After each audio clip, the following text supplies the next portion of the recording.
Halo sahabat nonton, siapa nih yang penasaran dengan kelanjutan cerita di drama Hunter with a Scalpel? Yuk kita mulai jalur cerita kelanjutan episode 5 dan 6 ya. Keesokan harinya, Jung Hyun bekerja keras mencoba memahami petunjuk-petunjuk yang menghubungkan kedua kasus pembunuhan yang sedang ditanganinya, yaitu pembunuhan Yeonju dan pembunuhan Oh Min-ho. Sementara Sehun, dia mulai mencari tempat tinggal baru sementaranya, agar dekat dengan kantor polisi Jung Hyun, supaya Sehun bisa lebih mudah dalam pekerjaannya. Di tempat lain, Jang dan Chanjin menginterogasi pacar Oh Min-ho yang mengklaim dan menuduh kalau Sehun terlibat dalam pembunuhan Oh Min-ho. Pacar Oh Min-ho juga memberitahu kedua polisi itu bahwa kematian Oh Min-ho ada hubungannya dengan kasus atlet Nam Sung-hyuk. Sedangkan di tempat laundry, ternyata nyonya pemilik apartemen tempat Sehun akan tinggali sementara adalah kenalannya Jo Kyun. Nyonya itu meminta tolong kepada Jo Kyun untuk membantunya memperbaiki kunci pintu apartemen untuk Sehun. Nyonya pemilik apartemen juga memberitahu Jo Kyun kalau Sehun yang akan tinggal di apartemen tersebut. Mendengar itu, Jo Kyun pun setuju untuk membantu nyonya pemilik apartemen memperbaiki kunci pintu. Sore itu, Sehun sedang menyusuri jalan di sekitar TKP tubuh Oh Min-ho dibuang.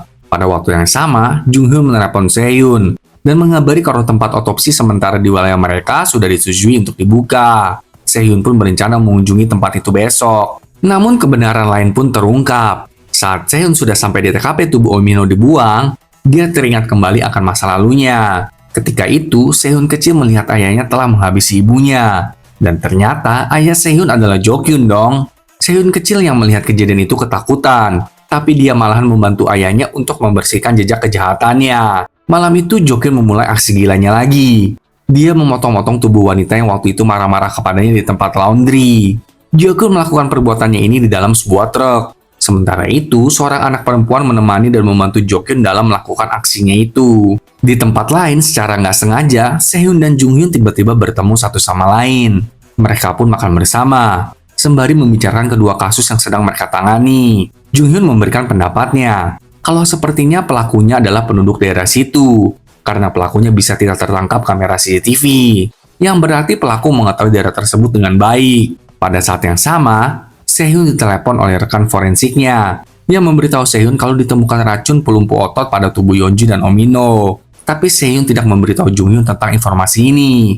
Sehun tidak mau memberitahu Jung Hyun tentang semua informasi yang dia miliki. Karena sepertinya Sehun berusaha mati-matian untuk tetap selangkah lebih maju dalam menangkap pelakunya yang adalah ayahnya sendiri.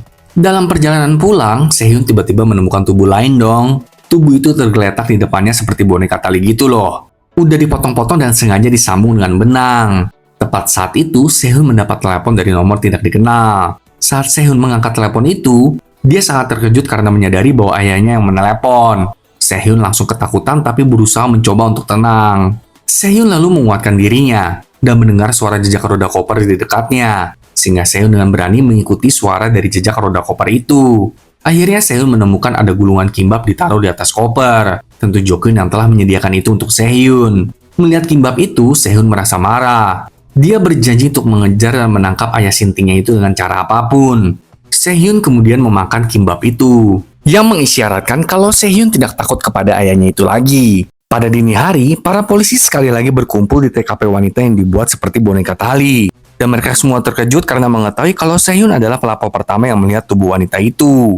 Langsunglah Sehun ditanyai oleh para polisi. Mereka jadinya mulai mencurigai Sehun. Ya, secara Sehun ada di sekitaran Oh Min-ho saat dia kehilangan nyawanya. Dan kali ini Sehun adalah pelapor pertama si wanita boneka tali itu. Tapi dengan tenang, Sehun meyakinkan mereka semua kalau dirinya berkomitmen penuh untuk menangkap pelaku kasus berantai ini. Jadi bukan dialah pelakunya. Tepat di waktu itu, surat izin otopsi pun sudah keluar. Jadi Jung Hyun dan Sehun pergi untuk melakukan otopsi. Dalam perjalanan, Jung Hyun memberikan jam SOS kepada Sehun agar Sehun bisa menghubungi Jung Hyun jika terjadi sesuatu yang berbahaya. Otopsi pun dilakukan. Kali ini, Sehun dan timnya menemukan gulungan foto di mulut wanita boneka tali. Itu adalah foto Sehun kecil. Tapi sekali lagi, Sehun menutupi dan tidak mengakui kalau dirinya lah anak kecil yang ada di foto tersebut. Tapi karena kali ini otopsinya diamati langsung oleh Jung Hyun, Sehun akhirnya memperlihatkan foto itu kepada Jung Hyun. Dan Jung Hyun memfoto foto tersebut. Jung Hyun pun segera melaporkan hal ini kepada timnya. Jung Hyun yakin kalau anak kecil di dalam foto itu pasti ada sangkut pautnya dengan semua kasus berantai ini dan akan mengarah ke pelaku. Tapi kepala polisi Snewon mendengar hal ini. Karena masa di tengah-tengah penyelidikan kasus berantai, mereka masih harus mencari anak kecil itu. Jang juga menambahkan Penyelidikan wanita dan anak-anak tuh akan sangat besar. Nggak mungkin bisa dikerjakan oleh tim Jung Hyun. Mendengar itu, Jung Hyun malahan mengidekan agar mereka semua sekalian aja menyelidiki kasus yang belum terpecahkan, yaitu kasus Tong Biru. Itu adalah kasus pemotongan tubuh yang terjadi di Pelabuhan Chunghun tahun 1999. Wah, langsung ngamuklah si kepala polisi.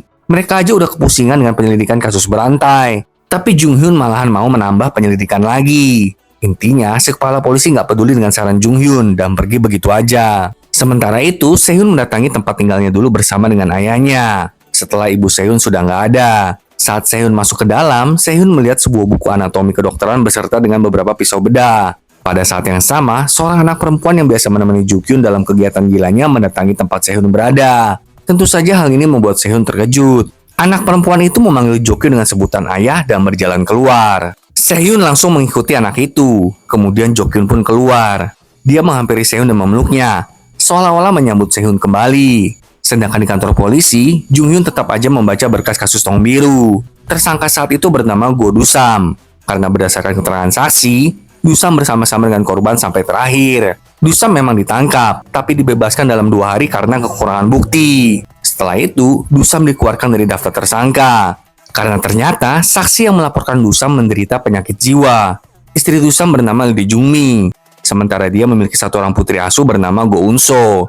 Pada saat yang sama, rekan Jung Hyun memberikan hasil montase dari foto anak kecil yang ada di mulut korban wanita murid tali, dan Jung Hyun pun terkejut dengan hasilnya. Kembali ke Sehun, dia langsung melepaskan diri dari pelukan sang ayah psikopatnya. Sehun terkejut karena melihat ayahnya terlihat normal. Padahal dulu Sehun sudah memastikan kalau tubuh ayahnya jatuh ke lereng gunung. Jukyun mengklaim kalau saat itu dia bertemu dengan pengumpul herbal. Makanya dia bisa selamat sampai sekarang. Jukyun juga memperkenalkan anak kecil perempuan yang selalu menemaninya kepada Sehun. Nama anak itu adalah Yu Seun. Mendengar itu, Sehun langsung mengejek ayahnya itu. Jukyun sangat menyayangkan Sehun mengganti namanya. Tapi Jukyun tetap mengakui Sehun sebagai putrinya. Jukyun lalu mengingatkan Sehun kalau berbagi DNA yang sama adalah hal yang istimewa. Karena merasa jijik dengan ayahnya itu, Sehun langsung mengarahkan pisau bedah ke arah Jukyun dan mencoba untuk menghabisinya. Tapi Jukyun dengan sigap menghentikan Sehun. Sementara itu di kantor polisi, tim Jung Hyun memperhatikan hasil montase foto anak kecil dari mulut wanita boneka tali. Jadi tim polisi membuat analisis sketsa dari foto anak kecil itu saat anak kecil itu menjadi dewasa. Setelah melihat foto sketsa montase, para polisi jadi merasa familiar dengan wajah tersebut. Ya jelas lah ya, itu kan wajah Sehun. Kembali ke Sehun, Jukyun mencengkeram lehernya dan sedikit memberi Sehun pelajaran. Tapi Sehun tidak menyerah. Dia menggigit lengan Jukyun dan kembali mengambil pisau bedahnya. Tapi saat Sehun mengacungkan pisau itu ke arah Jukyun, Sehun menyetrum Sehun dengan pistol setrum, yang membuat Sehun pingsan seketika itu juga. Wah, gimana nih? Apakah tim polisi akhirnya mengetahui kalau Sehun adalah wanita yang ada di foto anak kecil itu? Mari saksikan kelanjutannya ya, sahabat tonton. Sampai jumpa.